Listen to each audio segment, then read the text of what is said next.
Hello दोस्तों, आप सभी का स्वागत है। मैंने पिछले वीडियो में भाग 1 के तहत संघ और उसके राज्य क्षेत्र के बारे में पढ़ाया था, जिसमें हमने अनुच्छेद 1, अनुच्छेद 2, अनुच्छेद 3 और अनुच्छेद 4 की चर्चा किया था। किस अनुच्छेद में क्या है मैंने उसके बारे में डिटेल से पढ़ाया था। संविधान में 22 भाग, 395 अनुच्छेद और 12 अनुसूचियाँ हैं। हम इसको एक एक कर पढ़ेंगे, क्योंकि हमेशा पॉलिटी से प्रश्न जो है इसी के अंतर्गत पूछे जाते हैं और हर एग्ज़ाम में इससे आता है। अगर आपने उस वीडियो को नहीं देखे तो मेरे प्लेलिस्ट में जाकर उस वीडियो को देख लीजिएगा। आज हम नागरिकता सिटीजनशिप के बारे में चर्चा करेंगे। अनुच्छेद 5 से लेकर अनुच्छेद 11 में, इसमें हर अनुच्छेद में कुछ बातें कहा गया है जिसको जानना हमारे लिए ज़रूरी है। केवल पढ़ने के दृष्टिकोण से नहीं, केवल परीक्षा के दृष्टिकोण से नहीं, आपकी नागरिकता किस प्रकार आपको दी गई है, किस प्रकार उसको रखा जाएगा, यह भी जानना आपको जरूरी है। हर भारतीय को यह जानना चाहिए। अनुच्छेद 5,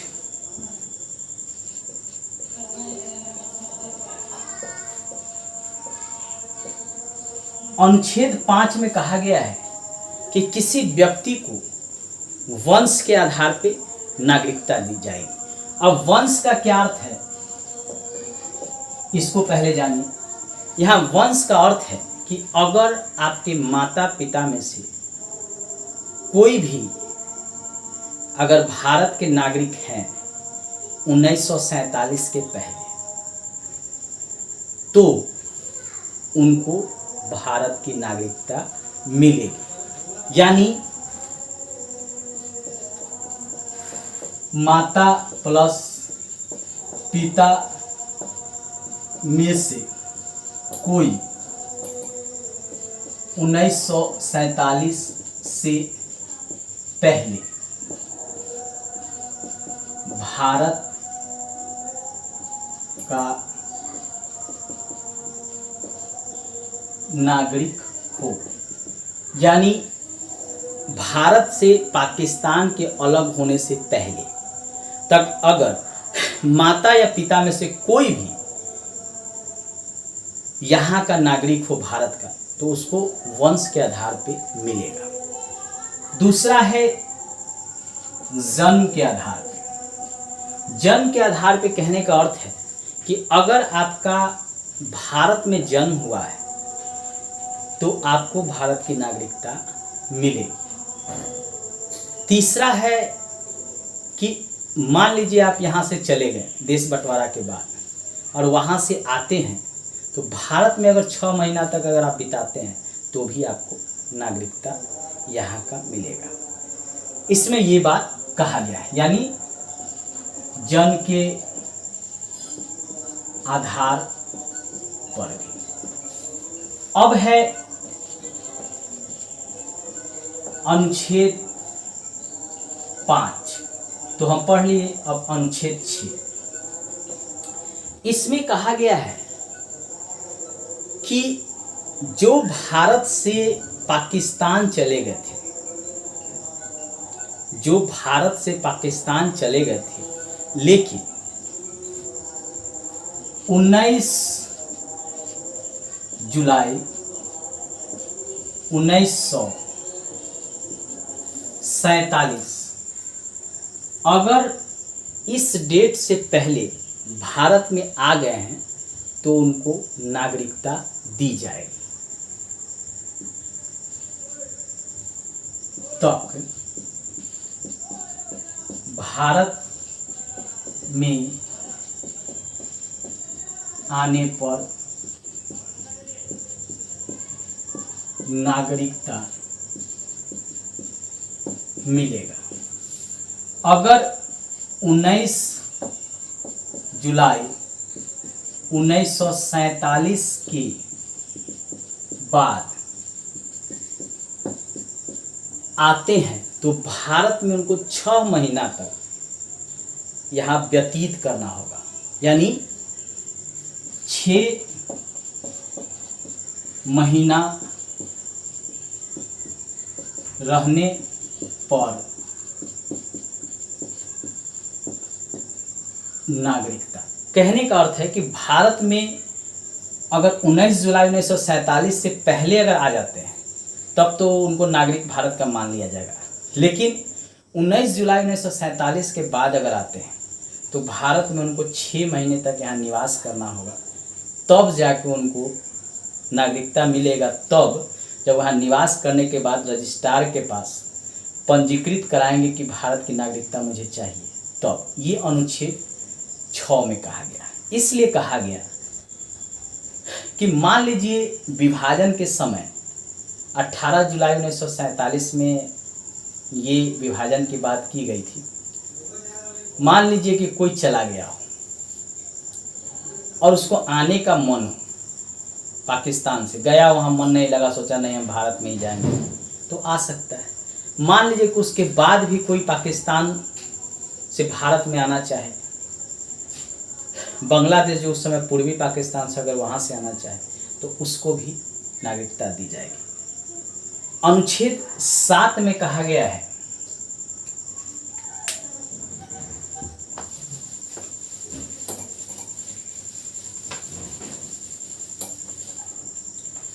अनुच्छेद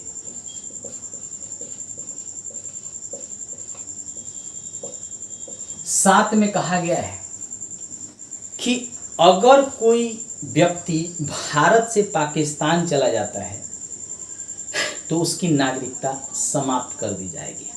यानी भारत छोड़कर जाने वाले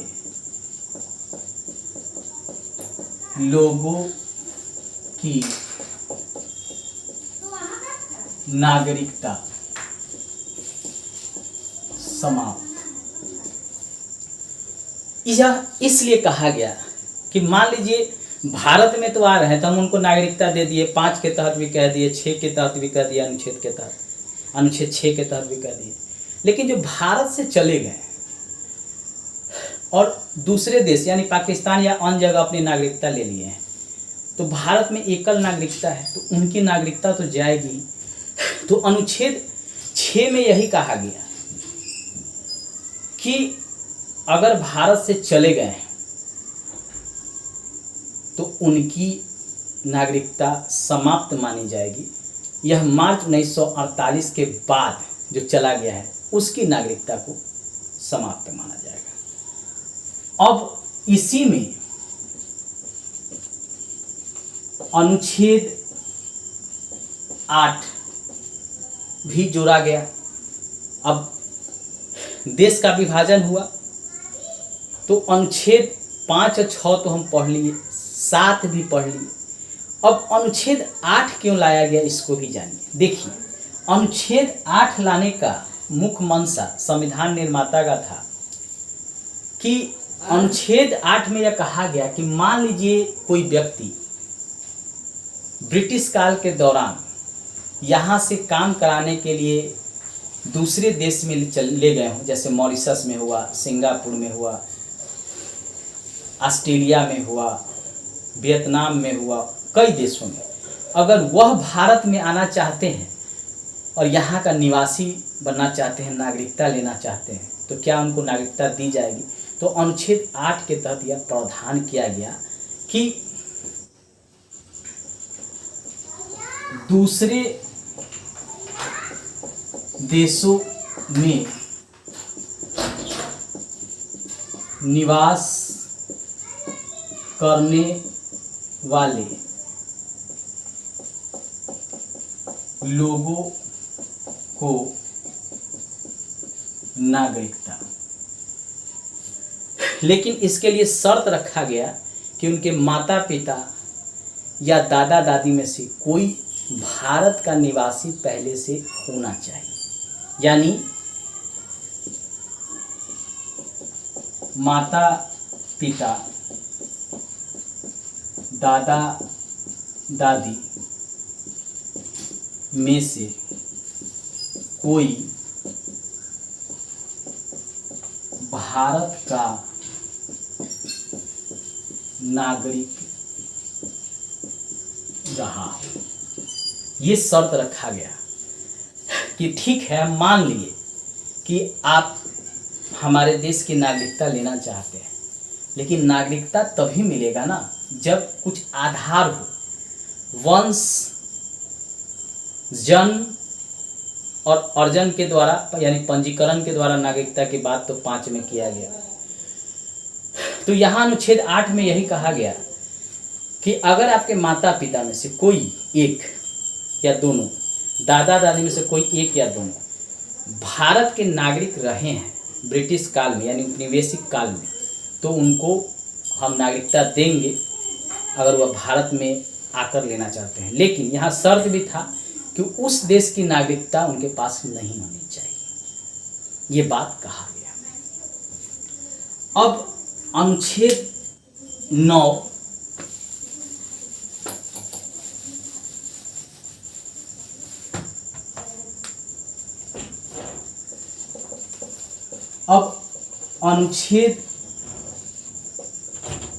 9 में कहा गया कि हम तो दूसरे देश के लोगों को नागरिकता दे रहे हैं, लेकिन जो भारत से दूसरे देश में गए हैं वहाँ की नागरिकता ले लिए हैं और भारत की भी नागरिकता उनके पास है, तो वैसे कंडीशन में उनके साथ क्या होगा।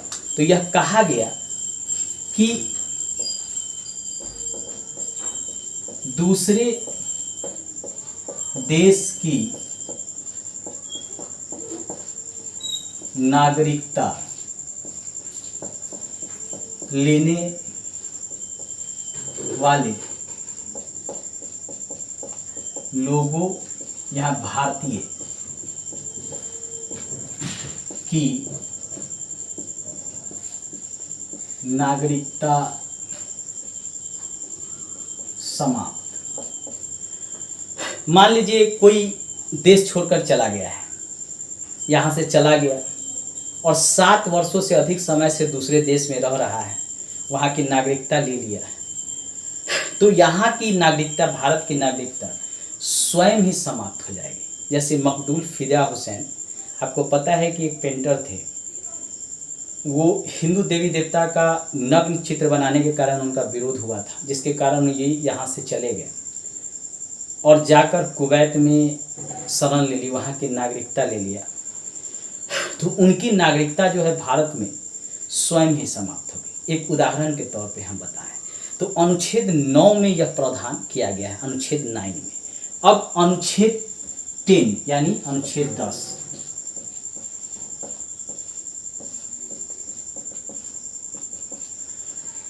इसमें कहा गया कि संसद नागरिकता समाप्त करने के लिए कुछ प्रावधान होना चाहिए संसद के पास। नागरिकता इसी तरह किसी की समाप्त नहीं की जा सकती, यानी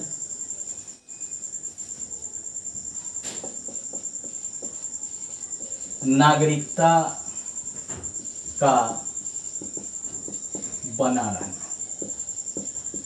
यानी अगर संसद कहे कि नहीं कल से इनकी नागरिकता समाप्त, किसी मान लीजिए कोई व्यक्ति हो राम श्याम और कहे कि नहीं कल से ये भारत के नागरिक नहीं रहेंगे, तो ऐसा नहीं कर सकता है। उसके लिए कुछ प्रावधान किए गए कि किस परिस्थिति में उनकी नागरिकता को समाप्त किया जा सकता है, यानी किसी व्यक्ति की नागरिकता बना रहेगा, इसके लिए इसमें अनुच्छेद 10 में, अनुच्छेद 10 में प्रावधान किया गया है। अब अनुच्छेद 11,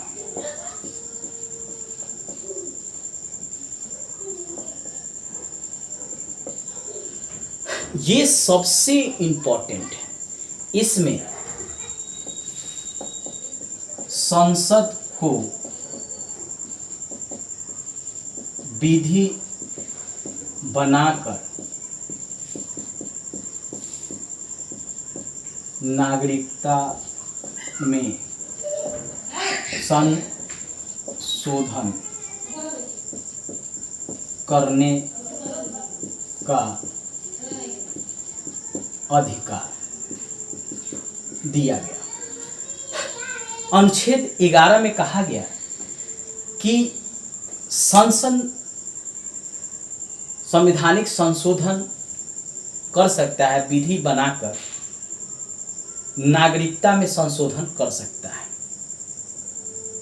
इसीलिए पहला नागरिकता संशोधन 1955 में किया गया था।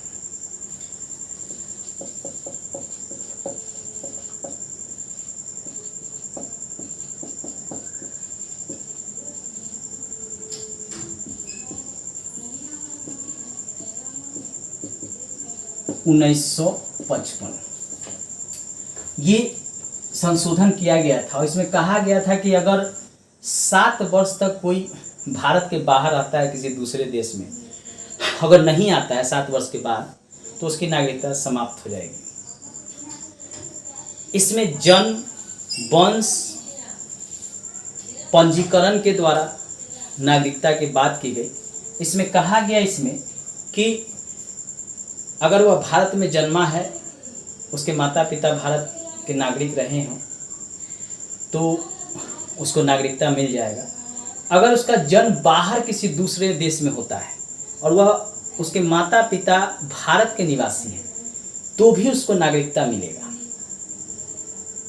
यह भी कहा गया कि अगर भारत की नागरिकता चाहिए तो 11 साल तक भारत का निवासी होना चाहिए और उसके पास भारत में रहने के लिए वैध दस्तावेज होना चाहिए। यह नागरिकता संशोधन विधेयक 1955 में जो लाया गया था, उसमें कहा गया। और भी संशोधन किया गया। हाल में CAA सिटीजनशिप अमेंडमेंट बिल लाया गया, नागरिकता संशोधन विधेयक 2019 लाया गया। इसी अनुच्छेद के तहत उसमें संशोधन किया गया। आइए हम उसके बारे में डिटेल से जानते हैं।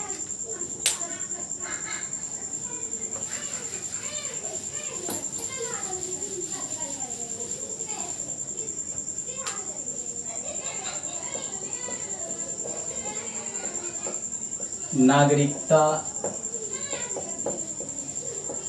संशोधन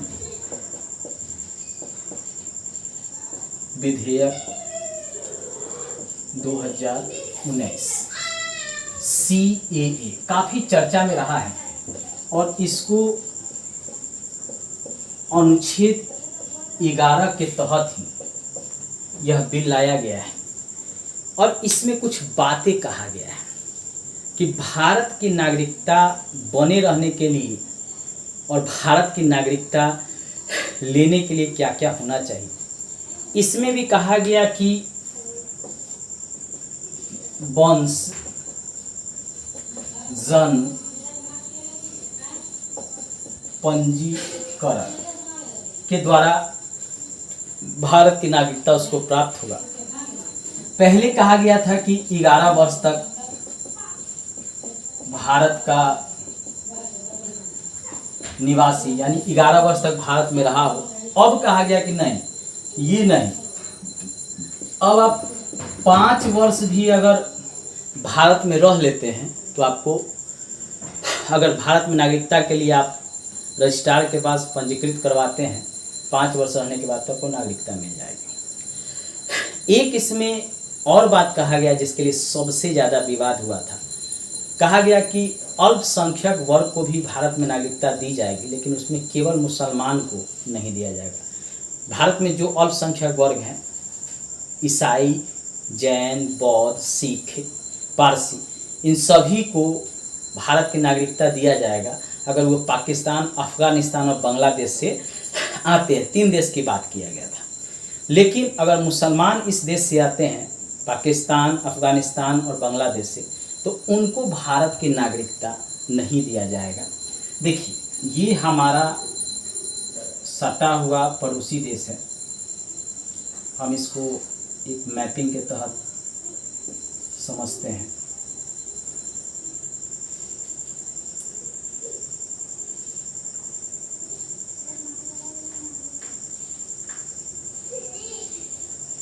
देखिए, इधर का क्षेत्र जो है पाकिस्तान है, ये भारत, ये आपका नीचे का जो क्षेत्र है बांग्लादेश है, ठीक है। इधर से सटा हुआ ये अफगानिस्तान है। इसी 3 देश से अगर मुसलमान आएंगे तो इनको केवल नागरिकता नहीं मिलेगा, बाकी ईसाई, सिख, पारसी, बौद्ध, जैन ये आते हैं तो इनको भारत की नागरिकता मिलेगा। यही विवाद का कारण बन गया और भारत में रहने वाले मुसलमानों ने इसका विरोध किया कि नहीं, वहाँ से भी आने वाले मुसलमानों को यहाँ की नागरिकता दी जाए।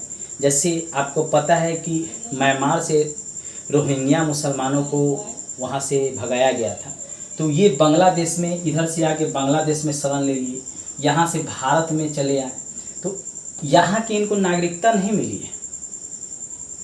इनको भी भारत से बाहर करने के लिए भारत सरकार जो है इस बिल को लाया है। इसके अलावा जिनके पास दस्तावेज नहीं होगा उनको भी भारत की नागरिकता नहीं मिलेगा। अगर 2014 के बाद वो आए हैं, तो उससे पहले हैं तो उसको मिल सकता है। भारत सरकार इस पे विचार कर रही है, लेकिन उसके बाद आए हैं 2014 के बाद, उनको नागरिकता नहीं मिलेगा। और यही कारण है कि असम में बहुत सारे ऐसे लोग हैं जो बांग्लादेश से आके यहाँ बस गए हैं, जिनके पास वैलिड दस्तावेज नहीं है।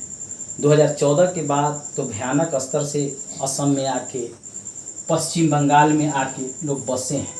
तो भारत सरकार इस बिल को लाने का महत्वपूर्ण उनका यही उद्देश्य था कि भारत से जो अवैध, भारत के बाहर के देशों से जो अवैध तरीके से भारत में आकर रहने लगते हैं उनको बाहर करना। क्योंकि भारत में ऐसे ही जनसंख्या अधिक है, तो भारत सरकार जो है यहाँ की लोगों की भलाई के लिए ही ऐसे बिल को लाई है, जिससे यहाँ के लोगों को ज़्यादा जो है इससे उनका हित,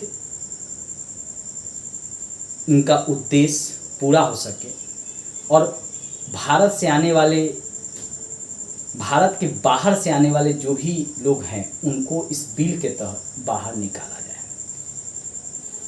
इस पर किसी दिन हम विस्तृत रूप से चर्चा करेंगे। आपको एक मोटा मोटी सीए का विरोध का कारण क्या है, इसमें अच्छाई क्या है, मैंने इसको बता दिया कि अच्छाई क्या है, विरोध का कारण क्या है।